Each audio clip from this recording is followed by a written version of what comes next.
Welcome into the CHGO Blackhawks Postgame podcast presented by DraftKings Sportsbook, America's top-rated sportsbook. Download the app and use promo code CHGO when you sign up. Welcome in. The Hawks lose 5-2 to the Vancouver Canucks. It was freaking ugly, and it was a lot closer than it should have been for a long time. But things fell apart towards the end. We're going to get to all of it. I'm Jay Zawaski with Greg Boysen and Mario Tirabassi. Thanks for being with us on this late night, early morning show. Make sure you smash that like button for us on the YouTube page. Make sure you subscribe to our YouTube channel as well. If you're listening on the podcast, make sure you follow or subscribe wherever you're listening. And a 5-star review on Spotify or Apple Podcasts would be greatly appreciated. It's free.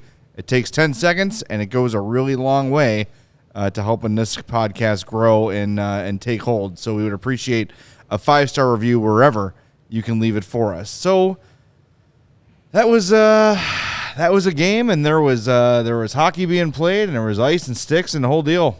Yeah, they for sure played a hockey game. Yep, I saw it with my eyeballs. I'm really glad we had all those post-game shows. We were worried that this team wasn't going to be good enough to get that worst record.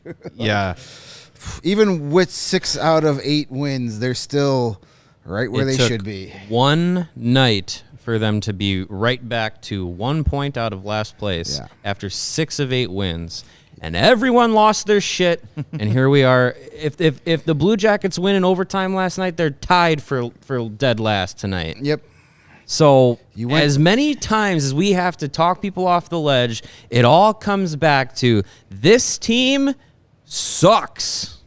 And here we are. They walked into Vancouver, a circus, a dumpster fire, a shit show, whatever tire you fire. Call it. I like the term tire fire. It was a tire fire in the middle of a 3-wing circus. Yes. That sounds dangerous.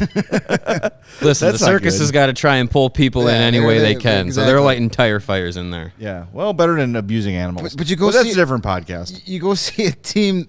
You go to a team that just changed their coaches. They've been the laughing stock of the league with the way they've handled all that. They've been an underachieving, dead-ass team all year. You go in there, and they owned you for 60 minutes. Mm-hmm. How the Blackhawks led 1-0 after first period was a miracle. How it was 2-2 heading into the third was thank for Colin Delia letting the softie in by Sam Lafferty. Yeah. Made a nice play. Yeah, never seen that before. Wonder if somebody's burner account is going to let us know. Anyway, it was a great play by Sam Lafferty, but a legit NHL starter stops that puck. Yes. Most times. Well, look, the Hawks almost took the lead, and then Athanasiou whiffs on a one-timer, and it goes the other way, and the Canucks take the ultimate lead. The Canucks. That's how we Canucks, say it. That's how we say that down here. Man, it was this game is it. And it was one of those ones where maybe earlier in the year, maybe last week, somehow by some miracle, the Hawks pull it out. This was an absolute ass whooping from start to finish. Mm-hmm. The Canucks were all over them. I think they had 3 breakaways in the first period. They spent the first 6 of the first 8.5 minutes on the power play. They had 13 shots 9 minutes into the game. And we should get right to it. Petr Mrazek, he gave up 4 goals. The 5th was an empty netter. That dude, this game could have been double digits in goals against. Honest to God, he was really, really good and kept it pretty close. And then Max Domi tried to kill him for his efforts. Nice job. Yeah, we're going to get to that too, because that needs addressing. That's for damn sure. Yeah, I want to get to our friend here, Alexandre, I think that's how you would pronounce it since he's in Portugal. But almost 6 a.m. in Portugal. Oh, nice. Love to see our fans worldwide tuning in. So that's our first Portuguese fan checking in. Could be. Love to see. That means we've got Portugal, we've had Brazil, Germany, Canada, Mexico, Mexico. Someone in Scotland. Scotland. Steve in Scotland. Steve in Scotland. So we love being international. Thank you for checking in. Love it. Portugal. Let's spend a little bit of time on Petr Mrazek, because it's a guy who we spent a lot of this season being hard on, and rightfully so. Sub 90 save percentage. At one point this year, he had a goals against average over 4. That's not NHL level, let alone NHL starter level. But since that game against Seattle, where he gave up 4 goals on 5 shots, he's been pretty good. Coming into this game, 6 goals in the 3 games since that Seattle game. Mm-hmm. This one you can't pin on him at all. We have these flashpoints in a season, right? And that Seattle game itself for the whole team was one of those. Like, what's the response going to be? Mrazek has sort of reflected a team where, look, take this one and it is what it is. But for the most part, they've responded pretty well after that Seattle game. They have not collapsed. They've not played like ass completely. And they bounced back nicely. And I think Mrazek has been really, really solid. Not great, but solid since that loss to Seattle. It embarrassed everybody. Yeah, for sure. And I think he's still giving up some big rebounds. He's still seemingly losing his net on a consistent basis, but for whatever reason, things haven't ended up in the back of the net as much as they were at the beginning of the season when he was playing this way. Whether it's the defense helping him out, maybe clearing pucks a little bit more, or if he's just, he's still giving up the rebounds, but they're going more towards the corner rather than back out in front of him. He's stepped up in his last couple of starts, which is great to see. Even though he doesn't get the win, it's got to be a boost of confidence to know that you're going to face, or that you have faced 40-plus shots. This is the 3rd game in a row that this team has been just pounded in shot differential. Yeah. To a laughable amount, and he's been, up to the task in most of those games to give the Blackhawks a chance. And 3 goals, not even 3. The two goals that Vancouver scored in the first 2 periods. I'm not going to jump down his throat on it, but it happens. But then the 3rd goal is a scramble in which, he's got almost no chance to try and make a second effort save, and then he gets a Ca-Nuked dumped on top of him by Max Domi, and then 30 seconds later the 4th goal goes in. So I wouldn't harp on him for the 4th goal because he's trying to recover from it. Concussed. Where's the concussion? I hope not, but you don't know. He had a great effort tonight. In a game where his team in front of him was doing him no efforts. Canucks finished with 6 power plays? 7 maybe tonight? 6, I think. Yeah, well, and one was a 4-minute, and crazy. The shot attempts in this one, 61-21. The Hawks only attempted 21 shots. Yeah, it felt that way. That's crazy. If you get 21 shots on goal in a game, that's low. That's bad. Mm-hmm. 21 shot attempts? Yeah. That is brutal. And Jamie Pierce says in the chat, the Hawks' inability to get shots on net is fascinating. How about just shots in general? They weren't even trying. It's one thing if you get 60 shots on net attempts and only 25 get to the net because the other team's blocking them or you're shooting wide. You're at least trying. They weren't even trying. Yeah, 21 attempts, 15 on net? 14 on net, so 2/3. Hey, that's a pretty good percentage if you actually. Yeah, if you get 60 shots on 60 shot attempts, that's 40 shots on goal. Yeah, right. Here's one last thought on Mrazek, and maybe this has something to do why he's been playing better since that Seattle game. This is the first time all season he's been he's the legit number 1. Because it was since the beginning of the year. Yeah. Well, even then it really wasn't. It was kind of him and Stalock every other game. He never was the guy to get 4, 5, 6 starts in a row. Yeah. Because even when Stalock was out, Mrazek missed some of that time with an injury too. But you had Arvid Soderblom outplaying him, and they were still going every other time. So this is the first time he's had 3 starts in a row that I can remember. It's been a while. He's had 4 out of the last 5 starts have been his. Yeah. So that's the first time since he's been here that he's been the guy. He's not going every other with Jackson Stauber. That's not happening. So maybe that has something to do a little bit with the knowing that there's no pressure that hey I can lose my starting job if I have a stinker. Because if Alex Stalock doesn't take that bump in practice and get hurt. Petr Mrazek is probably playing 1 every 3 games. Yeah, 4 games. if that, right. Stalock was the guy. So he was going to be a pure backup. Right. So maybe that little fire under him. We got a super chat from Brandon. Thank you for the super chat as always, buddy. He says Mrazek was excellent. Can't blame him. When does this team just end the misery for Taves and Kane? When they want to end it for themselves. I will say Kane had a much better game. He shot the puck. Not just a goal, but two shots on goal, 4 more shot attempts. Just way more noticeable. Jonathan Taves, again, absolute non-factor. He played, right? 0 points. Yeah, he was -3. 17 minutes and 12 seconds. He had 1 shot on goal. That's it. 1 hit. He blocked a shot, thank you, and won 77% of his faceoffs. But, my God, Taves is not there. It took me to the third period to notice him on the broadcast. I noticed more than I noticed Taves. Luke Philp. The first time I noticed Taves on the ice was, I think, mid-second period when he got the puck behind the net, skated it out, and promptly threw it to the middle of the ice where there were 2 Canucks waiting for it. That's when I was like, oh, there's Jonathan Taves. There was another moment, too, I believe it was in the first period, where the Hawks had like an odd man rush developing. It kind of happened at the Canucks blue line. So it was kind of they're on the way out, turned it over, and they had numbers. And usually you would see Taves kind of like get himself to a position to shoot.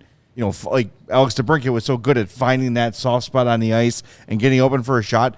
Taves just kind of like, again, like the dead controller meme, just kind of floated in towards the net, wasn't really looking at the puck carrier, wasn't really looking to turn and give a passing option. I don't know. I really, really, really want to stop myself from saying Jonathan Taves is checked out. But if you watch the games, take the jersey off. Take the history away and watch that guy. Watch player X. That is a checked out or injured hockey player. Yeah, I was just gonna say it's either he's not engaged in the game or he's physically limited the way he's playing recently. It could be both. At some point, either go to your coach and say, "Look, I'm not helping the team at all because he's not, and I need to sit for a game or two." You know, call it maintenance, call it whatever you want. He is a non-factor, and as we approach the deadline, this game was loaded with GMs from other teams because the CHL All-Star game was happening or whatever it was. Yeah, it's the CHL Top Prospects game is happening like down the road tomorrow. And then also these are 2 teams that are going to be selling at the deadline. Yeah. So, of course, there's going to be extra intrigue in it. And I would have figured tonight would have been a game where, you know, you have Bo Horvat with the Canucks and Jonathan Taves with Chicago, 2 of the top 3 or 4 centers that are likely going to be in the trade market going up against each other. I thought this would have been a great night for, you know, both those guys to kind of battle it out, and Taves was nowhere to be found. Bo Horvat had a goal, the empty netter, 23-56, 5 shots on goal, another shot attempt. Bo Horvat also has 30 goals on the season. Don't get mad at Kyle Davidson when the return for Jonathan Taves is not what you expect. Because if you're a GM looking to win the Stanley Cup this year and you're scouting that guy, are you going to give up a first or second round pick for him? No. I don't know. Just in the hopes that he like suddenly finds the motivation again? Right, that's that he flips a switch that there's no indication that he has to flip anymore. I don't know. It's tough. No, Roy's just I'm sorry, one of the parody accounts. Just change your name to something normal. I hate the parody thing. It's late. I'm crabby. Sorry. Yeah. And it's lame. But it's third round at best for Taves. At this point, sure. I would take a third and run. Just have low expectations when it comes to that. Maybe we'll get pleasantly surprised, and some GM that's desperate to make a big move overpays. One question I wanted to get to before it gets lost in the shuffle from Alan K. Why did Domi get a 10-minute in the first? Did anyone see anything other than the normal fisticuffs? No, he got the instigator penalty. So anytime you get the instigator penalty, it's an automatic 17 minutes. You get the 5 for fighting, the 2 for instigating, and the 10-minute misconduct is an automatic with the instigator call. So that's why. Yeah, and what we saw was Max Domi chasing down a guy after a clean hit. Yeah, it's Patrick Kane, and I get you want some sort of response when your star player is hit. But guess what? if Patrick Kane puts himself in a vulnerable position to get hit cleanly, as Dakota Joshua did, not every hit has to be met with a fight. And you take your best forward and Max Domi, your leading point scorer, in a tie game off the ice for 17 minutes. At a point in which the game was tied. Yeah. It was 1-1 at that point. Yeah. Or was it 2-2? No, it was 1-1. You know, there's going to be plenty of people that say, you know, he's got to stick up for his teammate. Teammates love Domi for that and stuff. It's just like, sure. But if you can't take your most effective forward off the ice, correct, for 17 minutes and expect good things to happen, especially when a guy like Jonathan Toews is not being effective on the night. Yep. And some of your best forwards were your fourth liners and third liners. Like again. So and Philip Kurashev had a nice game today. Yes, he did. Yeah. Philip Kurashev. He got blasted by Dakota Joshua too. Yeah, Dakota Joshua is a beast of a human being. I saw him a lot in the AHL. He spent an entire season with the San Antonio Rampage back when they were a thing, and they were in the Central Division. And he just I forgot they're not a team anymore. Yeah, no, they're Henderson now. Yeah, that's right. He was a monster. Like that's what he does. He just hits people. He's big. He's mean, and you know, we gave Max Domi the free pass. We actually commended him when he did the same thing earlier in the year against the Minnesota Wild. Was it Tyson Jost before he was waived, and now Buffalo? Colin Jost. But the hit that he put on Kane there was dangerous. He put him face first into the exactly. into that the one bench. is yeah. That one we gave him and said, yeah. I mean, at that situation, I believe that was late in a tie game too. But we said no, you needed to do that. That was the correct response. Yeah. This was not that situation. Well, look, Joshua finished his check after a play, and he went over there and jumped him, got in a few shots, and then once Joshua had him, he kind of was just like, okay, he spared his life. He was like the little chihuahua nipping at your ankle. He could have literally had him by the head and was kind of like, yeah, okay, no, it's okay, no, we're good. And then you could tell Domi was still butthurt over that because that's the guy he cross-checked from behind into Petr Mrazek. And that's the thing. See, if we want to talk about, we could argue the validity of chasing after a guy who hits Patrick Kane all night. Everyone's going to, I think we all have the same opinion, but a lot of people have opposing opinions. That's fine. What happened at the end is bullshit. That is a dumb, selfish, revenge kind of a penalty. That puck was in the net. That horn was, I don't know if it was blasting, but it was about to blast. Domi comes in hard with a cross check, puts him on top of Mrazek. Mrazek stays down for a while. Looks like he's going to leave the game. That is Domi putting himself over the team. So whatever you thought about the Patrick Kane hit and him being a great teammate and a great leader and all that crap, fine. Great. I'll give you that one, okay? But this one is nothing but selfish. And look, I think Max Domi has been great for the Hawks. Yeah. I would like for them to trade him and then find a way to bring him back long-term this summer. Whether or not that happens remains to be seen. Sure. I like him. But there's been those Ty Domi moments for Max Domi this season. Not as many as I expected, but tonight was bad. Tonight was a bad game for Domi, and I think if you got him calmed down and talk to him tomorrow, he'd probably say, yeah, I can't do that. Yeah, I would agree. Yeah, I mean, he's been one of the best forwards that they've had all season.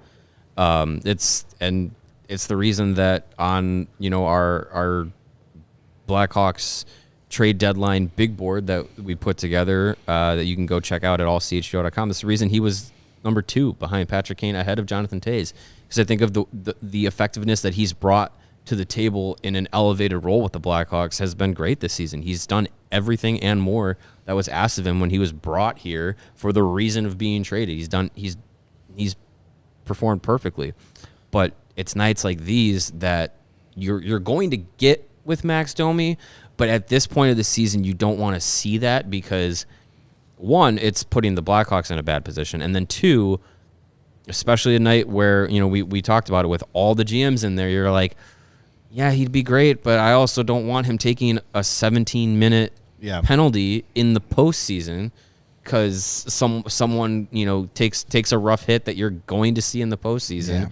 And then Domi responds that way and then puts your team and, you know, takes himself out of the game for that chunk of time. So it's a tough look. Yeah, Region Rev is talking about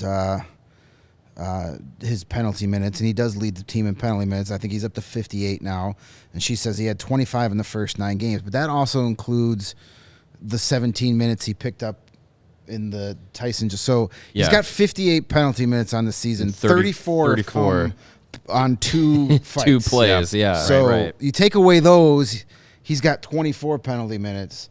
And if you would have told me at the beginning of the year that he'd have 24 penalty minutes in 46 games, I'd be like, okay, cool. He's well behaved. That's great. So, you remove the 2 plays defending Patrick Kane, he's only got 24 penalty minutes, which I wouldn't think is problematic. But it's a night like tonight when you do it's selfish, that Mrazek play, and that just you can't have that. Steven, put a star in that question from Chris. I want to get to that here in a second because I think a lot of people are thinking about that. We'll hit it on the other side of a break here, but we gotta pay some bills first. Yeah, we do. And to do that, we will tell you how to save money on your energy bill. And you can do that through the ComEd Energy Efficiency Program, which, of course, is committed to helping families and businesses in the communities that ComEd serves, helping you manage energy usage and lower energy bills now and into the future. ComEd offers a wide array of incentives on lighting and other efficiency upgrades to commercial, industrial, and public sector customers of all sizes across their territory. Customers can inquire about how to upgrade outdated lighting to energy and money-saving efficient LED lights, learn more about network lighting to operate your lights through your mobile device, and track your facility's energy usage, and more. Incentives have recently increased for indoor, outdoor lighting and networked lighting controls, making these projects even more cost-effective than before. So make sure to visit them at comed.com/poweringbiz now to start saving money and energy. And to start a project, you can contact them at 855-433-2700. And for more information, you can email them at businessee@comed.com or publicsectoree@comed.com. And if you want to take all that extra cash our friends at ComEd is saving you on your energy bills and want to treat yourself to a Blackhawks game, maybe, that's when you... Why not? That's when you click and call on our friends over at Game Time, the hottest new ticketing site that makes it easier than ever to score the best deals on tickets, sports, concerts, and shows. Have you ever dreamed of sitting in a seat you never thought you could, like maybe right behind the penalty boxes so you could yell at Max Domi and tell him to stop hurting his goalie?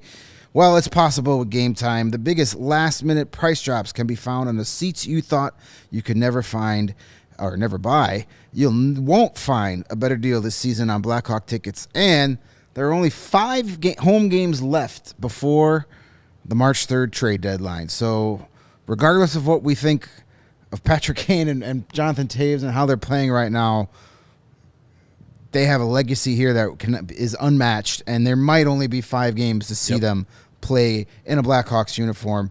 So use Game Time to get your tickets to those games. It's created by the fans, for the fans, and guarantees the lowest price. If you find a better deal on one of those other secondary websites, let them know. They'll match it. If you love CHGO and you wouldn't be staying up at 12:05 a.m. on a now Wednesday if you didn't love CHGO, then you'll love Game Time. The best way to support us is by buying your tickets through the link in the podcast description. If you're watching on YouTube, thank you. Scroll down. You'll see that big white thumbs. Please smash that for us. And then you'll see the link over there if you're listening on Apple Podcasts or Spotify. After you leave us a 5-star review, pretty please, you'll see the link in any podcast description, no matter where you're consuming this episode. Join over 15 million people who have downloaded the Game Time app and score the best seats on all your favorite events. And don't forget, February 10th, Friday night, Hawks and Coyotes. It is our CHGO Blackhawks takeover. Very few tickets remain. This is the fastest selling event in CHGO history. We've only been open since March, but still, it is significant. History is history. Yep. Go to allchgo.com to purchase your ticket. You'll get a ticket to the game. You'll get a free CHGO hockey shirt, a brand new design. You'll get a free drink at the Goose Island Brewery, where we're going to be drinking at the UC before the game. It's going to be an awesome time. Come join us, allchgo.com. And, of course, Die Hard save 20% on the event and on everything at allchgo.com. So join us February 10th for our CHGO Blackhawks takeover. It's going to be a wonderful time. All right, a couple of things I want to get to. First, during the ad reads, we got a note from Lebowski 5 talking about the DNVR people. When we had Jesse on the show, said the Avs would give a first and a young player for Jonathan Toews. It's important to remember that people like us, we have our opinions, but there are also scouts and GMs and people that watch things at a whole different level than we do. When he said that, we all said, okay. Yeah. Immediately. That was more or Absolutely. less. That was more or less a Jesse spitball. Yeah. But that's not coming from a conversation with Joe Sakic. Yeah. Well, Chris McFarland. Right.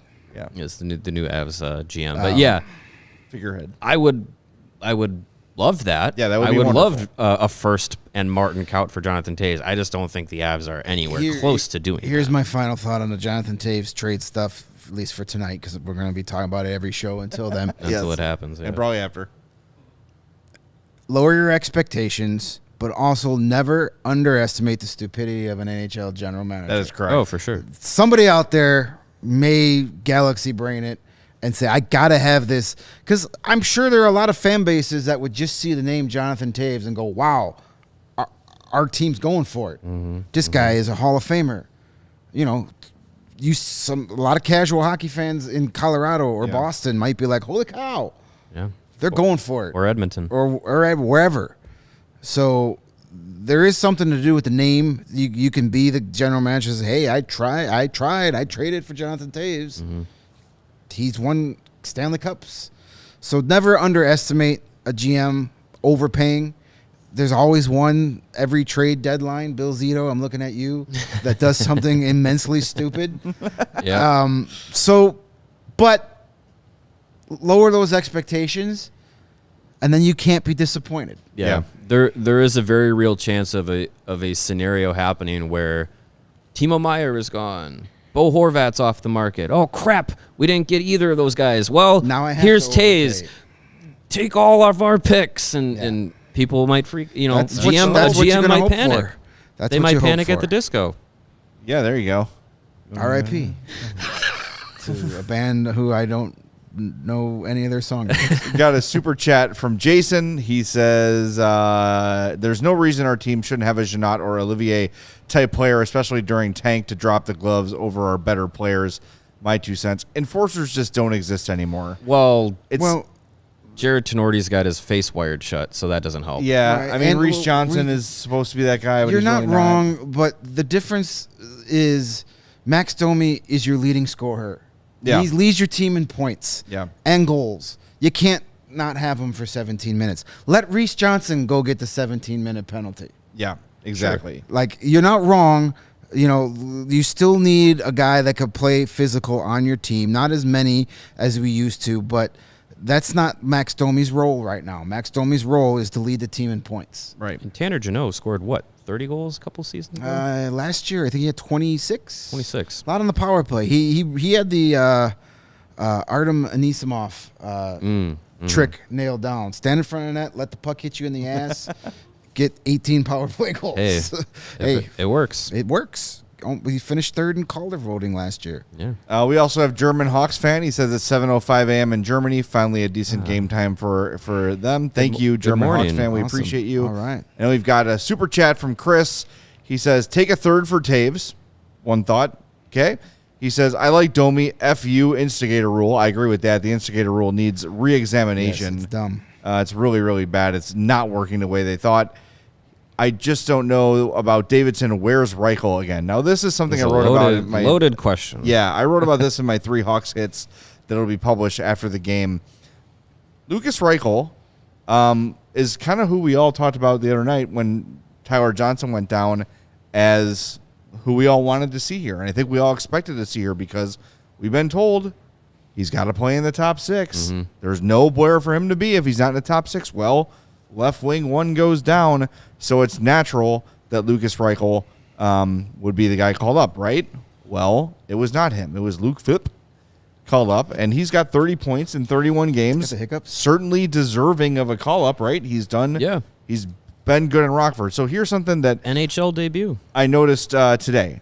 Going back to the video you posted of Kyle Davidson sort of explaining why Reichel was sent down, talked about opportunity top line, playing center.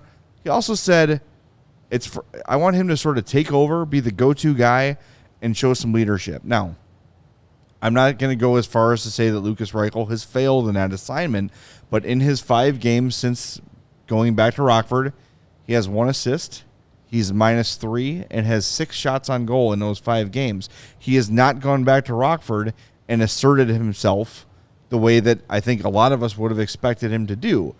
Mm-hmm. Is he sulking? Is he unhappy?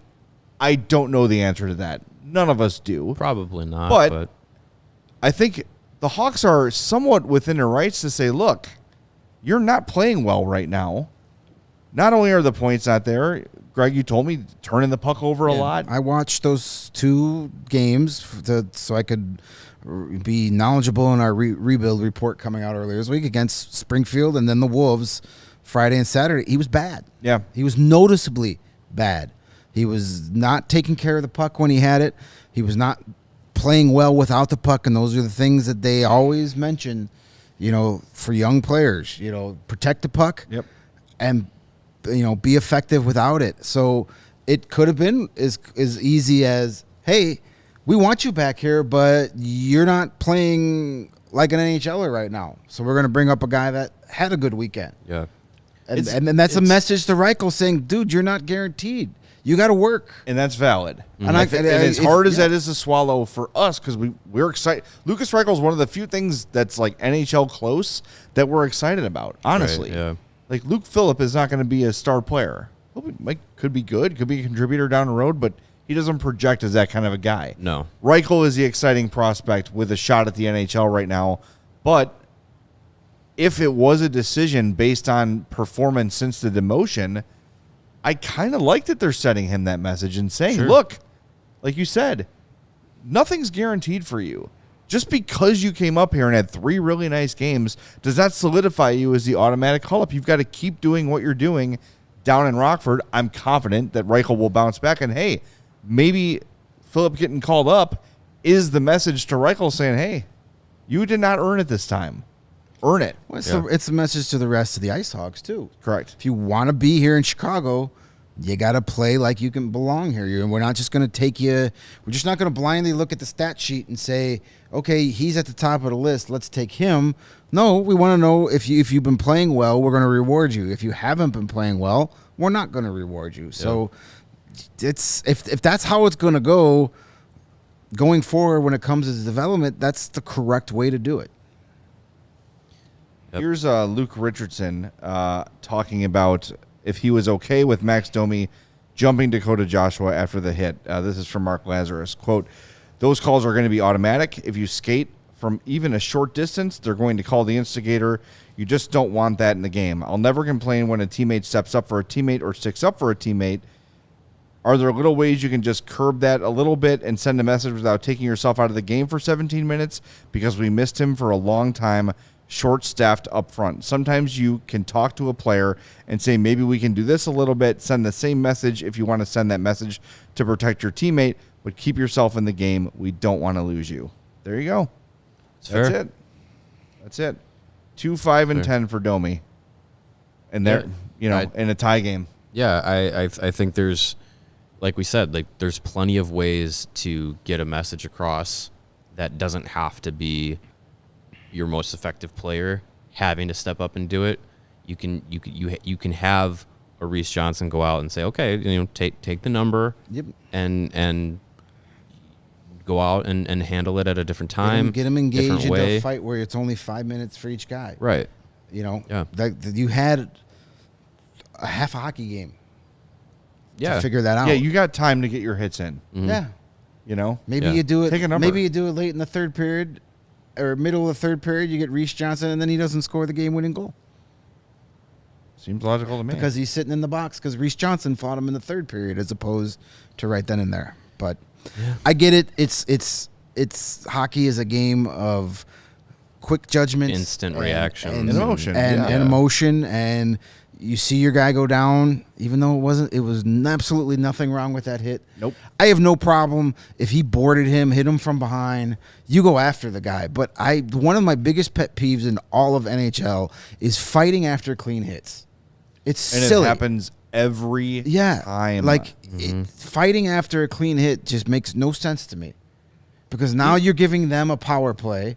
And you're taking one of your players off for 17 minutes because a guy finished his checks. The audacity. It's a game of hits. That's part of the game. Yeah, and it happens not, and that's just not like criticizing Max Domi for tonight. It happens on a nightly basis. Yeah. You see a guy deliver a clean hit, and there's always somebody right there. Wait, you don't have to do it right then. Put that number in your head. And the next time you see that number on the ice, you put him into the third row. Max Domi plays, usually 17, 18 minutes a night? He would have had another crack at You're him. going to get another shot. Yeah, You're right. going to get another shot. It doesn't have to be Max Domi. Jake McCabe can go do it for you. Anybody. Like Sam Lafferty. Yeah. Reese Johnson. Someone who's not the team's leading effing Colin scorer. Blackwell would have skated as hard as he could and bounced right off of him. Whoa, there he goes. Yeah. Yeah. I also thought it was funny the way the game ended real quick. Like the puck got shot of the play and the refs were like, Screw it. I don't care if there were 4 seconds left. We're going home. Blow the horn. I don't know if I've ever seen that before. That was catch. interesting. Oh Lord. Yeah, this is boy. I wonder if the people who were worried are still worried, because They will be the second they win bad. again. Yeah, if they're going to win at least 7 or 8 more games this year. Yeah, if they win Thursday night, we're going to be right back to losing our minds, because people are going to say the tank is over and that our chances at getting Connor Bedard are out the window. Speaking of which, Connor Bedard, best part of the game, was on the Blackhawks broadcast in a sense. If you watched the game, you saw that a fan was caught with a 98 Bedard jersey, and I know that there wasn't a lot of those made public recently. And I said, isn't one of our followers, one of our listeners, didn't they do that? And sure enough, it's our friend Matt, who lives in the area, sent us this photo from outside the arena of him in the Bedard jersey. So nice. Way to go, Matt, getting on the big broadcast. And I appreciate the investment in the tank this season, which according to Gary Bettman isn't something that's happening. Yeah, right. Pretty ballsy. Put that image back up. That's a real ass jersey. That's going to get us more viewers than anything else. Honestly, that is. Look how natural. It looks great. Look how natural that looks. I could in see Hawks history. I could get used to seeing thousands, if not millions, of those hanging around the Chicagoland area in a few years. And pretty ballsy of NBC Sports to actually put it on the broadcast too. To be like, hey, we're acknowledging that the team that pays our bills is right sucking there. on for a while purpose. anyway. It's right there for another 18 months. Yeah, but hey, you can't fire us. We're gone anyway. Yeah, so pretty. That's really cool. Little nod to Matt for getting that. Hopefully, that is an investment that you get to enjoy for about 13 or 14 more years. And if not, Bruce Miles will take a picture of you in a few years at the there you UC go. and be like, "Hey, look at this jersey." I remember years ago, like before a trade deadline, Maple Leafs fans had like Eric Lindros jerseys, and they actually got to wear those eventually. Eventually they were right. Yeah, maybe if things don't work out and we don't get number 1 overall, he could trade that to the guy in Buffalo that had the 97 McDavid jersey before that draft. I remember seeing Saber McDavid jerseys. That would look cool though. He would look better in a Sabres jersey, because Sabres jerseys are awesome. Yeah, but that was back when they had the dark blue. They had the before dark they went navy. back to the good stuff. The royal blue, the Royal wee. blue. Yeah, it was that was cool to see, and they showed him from the front, and then you saw the number. see the We're like, wait, is that a 9-8, Bedard? And then a minute later they showed the back. Yep. which is awesome. So Lebowski5 says Bedard will be only 30 in 13 years. Oh, God. Yes! And I will be 46. Shut up. Fuck up. Oh my God! I will not. I guarantee you, I won't be here for that. They'll be like, "We got to get these old men off the set. They're bad. They're bad for the brand." They're gonna Kane and Taves us in 13 years. I will be 58. I'll be 50. Oh my God! I'll be 13 years from today. I'll be almost 57. F that. Oh. Good Christ! Let's live in this time, even though it's really painful. Let's live in that. Oh God. That was just very stark. I don't like that at all. But hey, he'll be lifting his 5th cup, so all right. Should we do our? I'll be replacing my 5th disc. Should we do our 4 stars of the game here? Sure. All right. If there were any.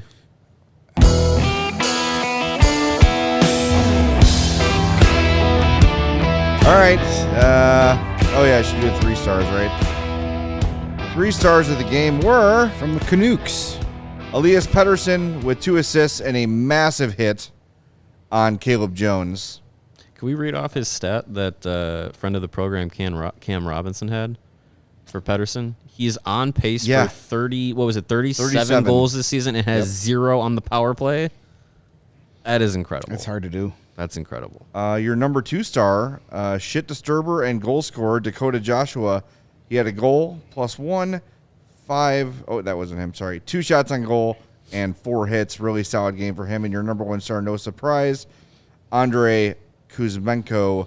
2 goals, +1, 5 shots on goal, 3 more shot attempts. He was awesome. How do you say ching ching in Russian? Oh, that first goal, too, where he like, just corralled it and then softly flipped the backhander. Oh, man, what a goal. He's going to get paid this summer. Yep. Man, that's something. The Blackhawks were linked to him for a hot second. Oh, that was fun. It was a fun second. Yeah. All right, my 4 star of the game is going to go to Seth Jones, who I shouted to Steven, Seth Jones, and then he had an awful turnover in the defensive zone, and I was like, well, whatever. He had an assist. No one's keeping track of these. Only a -3 in this one. 3 shots on goal. He had 3 more shot attempts, 2 hits, and a block shot. So a solid, if not perfect, game for Seth Jones. 21:53 of ice time. You know, a little peek behind the curtain when we were sitting there looking through the stats about midway through the 3rd period to pick our 4 stars so Steven could get the graphic ready. You know, Jay was like, I don't know who to pick. Like, nobody's done anything. I go, Jay, we've been doing this for 46 nights. We should be used to, like, looking at a roster full of bad numbers and picking out somebody. Jake McCabe, fine. Yeah, fine. That's Yeah. why there's not a lot of variety here. God. But I'm going to go with a guy that scored a goal tonight. I'm going with Sam Lafferty, a man that finds himself in this segment quite a bit. Yeah, as I mentioned, he scored that 2nd goal of the game. It was a real nice play. Kind of just hit that extra gear that he's got.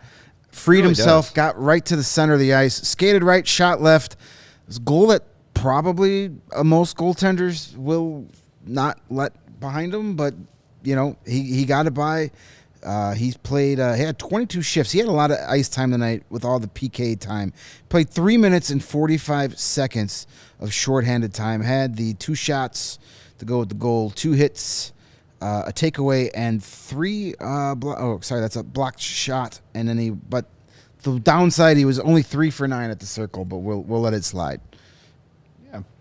Sure. I'm looking at the Canucks blue line card tonight, and it is the polar opposite of the Blackhawks. Just like every player is. Well, I would think that's massively to the right. Well, if everybody on the Blackhawks is left, that means everybody has to be right? Yeah. So they all meet in the middle eventually. Usually, yeah. The Blackhawks they were not good tonight. The best player based off of game score was Mackenzie Entwistle. So shout out to him in his 100th NHL game. Milestone. Big milestone, as we learned on the he was broadcast. He was a +1. Not many guys could say that on that team tonight. Not many. But Sad he's got no one to share it with. No, that's Tweets very from sad. heaven. My 4-star of the game, though, was for Patrick Kane, because he scored a goal after. Shot the puck. Yeah, hey, look, when you set history by, for the first time in your 16-year career, for the first time, have gone back-to-back games without a shot on goal, regular season and playoffs. When you're Patrick Kane, you got to come back and make sure that doesn't happen again. And he did. He put a shot on goal, great shot, through traffic.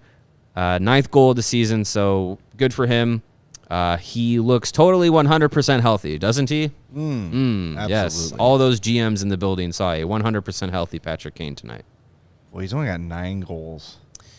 Yeah. That's unreal. Career low, under 6% shooting percentage. Yeah. That's crazy. It's crazy. Still, I just feel like he's not generating a lot either. You know, it's not like he's had oh, that was a great chance and he just missed it. Right. It just feels like he just doesn't seem as visible. And I guess that's part when you're not playing with Alex DeBrincat or Artemi Panarin or whoever, you're going to look that way. But he just hasn't looked himself. Yeah. And look, man, these guys are, like I said in my Blackhawks beat this morning, these guys are human. And the weight of this decision is weighing on both of them.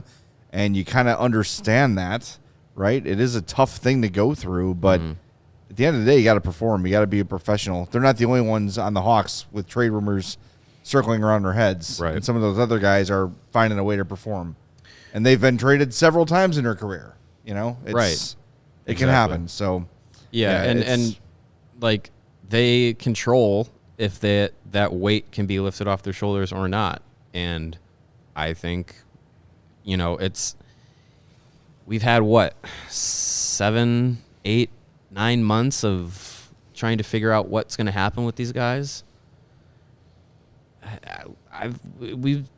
Tough decisions take some time to decide, but I think we're getting to the point where let's go.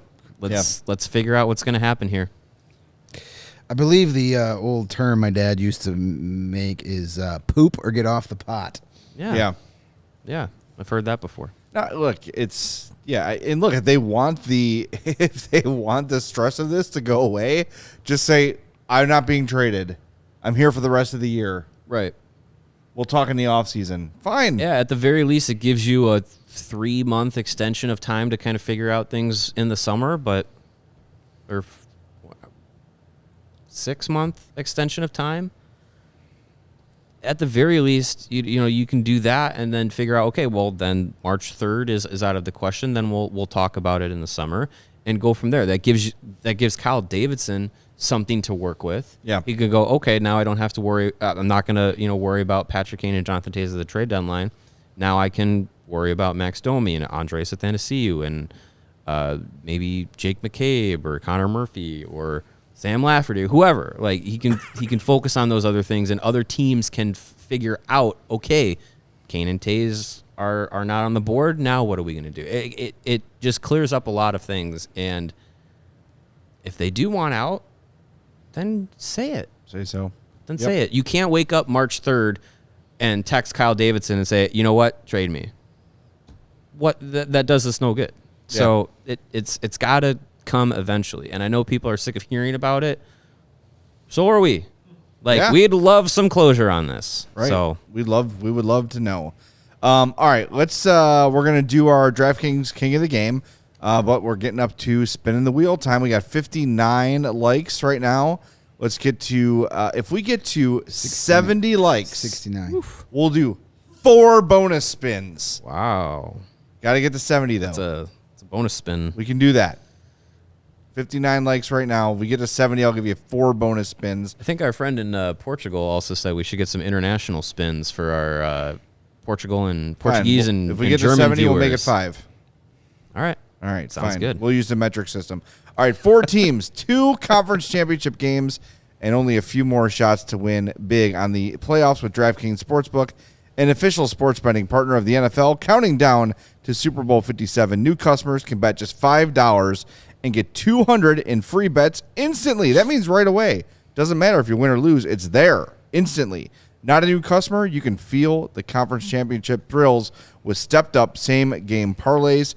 Take your shot at an even bigger NFL payout and boost your winnings with each leg up to 100%.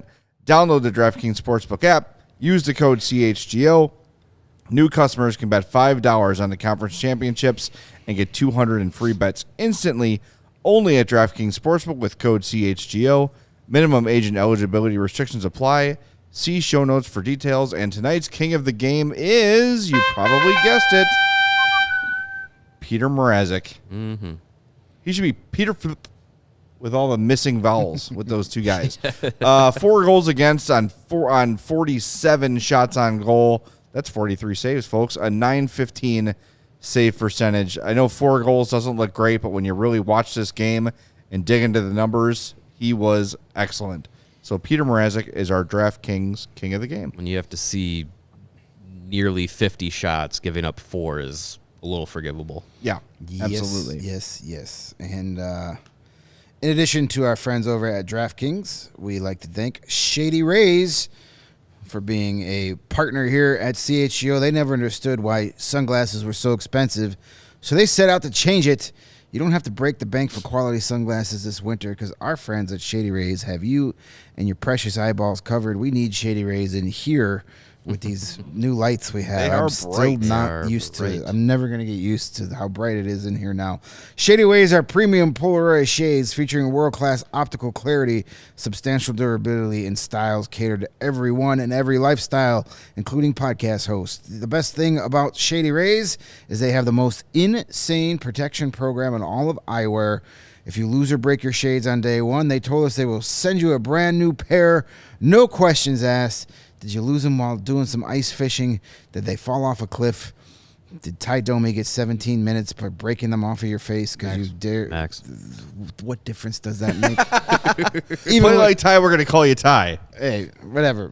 Ty Domi could break your sunglasses too. Yes, He could. Even with that strong of protection program, they still managed to make quality that I could tell you from being a customer of theirs for the last couple of years. They are just as good, if not better, than any of those expensive pairs on the market. Shady Rays customers will agree they have left over 200,000 5-star reviews. That's a butt ton of stars.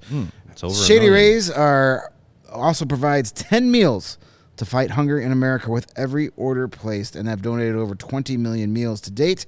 They stand behind their product, and they have told us that if anyone has a problem, they will ball up the profit right into a giant ball, open up that huge test window at the Shady Rays market, and throw it right out the window. They will do whatever it takes to get it right. Free returns and exchanges. You either love the shades or Shady Rays will pay to ship them back. That's it. End of story. And an exclusive deal just for our lovely CHGO listeners. That's you guys. Use the code CHGO. It's after midnight. I'm struggling. It's late. CHGO, that's us. Use that promo code at checkout, and you will get 50% off any order of 2 or more pairs at ShadyRays.com. That's buy one, get one free. You can get up to 2 pairs of awesome sunglasses for as low as $54. Redeem only at ShadyRays.com, where you can find all their newest and best shades. All right, before we do the tank standings and spin the tankathon wheel, this from Thomas Drance, who covers the Canucks for The Athletic. Canucks. The Canucks permitted just 15 scoring chances against the Blackhawks on Tuesday night per Natural Stat Trick. That's their stoutest defensive effort of the season to this point. There have been about 760 NHL games played in the entire league so far this season. Only 37 games out of 760 have featured a team permitting 15 scoring chances or fewer. So this was a 95th percentile defensive outing based on all games played by all teams in the NHL all season. So what that means is Bruce Boudreau is a defensive bum as a coach. That's and it. Rick Tocchet One practice under Rick Tocchet, and look what happens. can just absolutely flip the season. Canucks going to make a run to the playoffs, my friend. Bet it on DraftKings right now. Put it on Do DraftKings it. right now. That shows Colin pretty good Delia odds. is going to backstop the Canucks right into the playoff That's something. picture. All right, we only have 64 likes. All right, guess we're not going to spin any extra spins today. Well, we'll get We'll one. do 2 more for our international, international friends. conglomerate. Right. Since it's UN night. Yeah. All right, let's check the tank standings. CHGO-UN. It's more like risk night. We got the military going. It's risk night. All right, Columbus on top of the tank standings with 31 points in 47 games. The Hawks right on their heels, 32 points in 46 games. Anaheim with 33 and 48. Arizona 35-48, and the San Jose Sharks 38-49. Big win for the Ducks tonight. Ducks picked up 2 points. The Sharks got a point, getting the overtime tonight. So, yeah, things are getting back to where they should be. Beautiful. So we are going to spin the Tankathon wheel right now. Let's give it a spin, Steven, and see how we end. Hey, look at that. Woo! That's it. All right, we're going to bank. We're gonna bank we got those 2 more? spins. We're gonna bank those 2 spins. All right, we're going to bank 2 more spins. We have to leave on a happy. Bank 'em. We can't risk it. Hey, you know what? By the way, if you're listening on the podcast and not watching the video, we should tell you what happened. Yes, if you The couldn't tell. Chicago got the number 1 pick in the Tankathon spin. Yeah, So, we're that's big why we're gonna end it PHNX early. fans here. Yeah. Yeah. Well, I know this is like a post game thing, but maybe we use those 2 extra spins tomorrow on our Wednesday afternoon show. If you remember. That Sure, sounds if good to me. if we want to do that, we can do that. We can do Yeah, that. hey, look, that investment by our friend Matt paid off There you go. tonight. See? Not a jinx, as Alan K points out. Not a jinx. Beautiful. Let's all get one. There you go. Put it in the universe. Love it. All right, we're going to wrap things up. We are back tomorrow at 2:30. So make sure you're here Just with a us. couple of short hours. Yeah, we'll be just might as well Holy sleep on the crap. couch. We're always just gonna go sleep We'll on the couch. see you in 14 hours. Yep. 14 hours. We'll be Cool. here. I want to thank our presenting partner, DraftKings Sportsbook, America's top-rated sportsbook. Make sure you download that app and use the promo code CHGO when you sign up. Thanks to Steven for running the show. He did double duty doing the Bulls postgame, dodging hats and profanities. We took it easy on him tonight. So thanks, Steven. We appreciate you as always. Thanks to everybody who was here with us on this late There's a night hat show. for ya. We love you all for being here. We'll talk to you tomorrow at 2:30 on the CHGO Blackhawks podcast.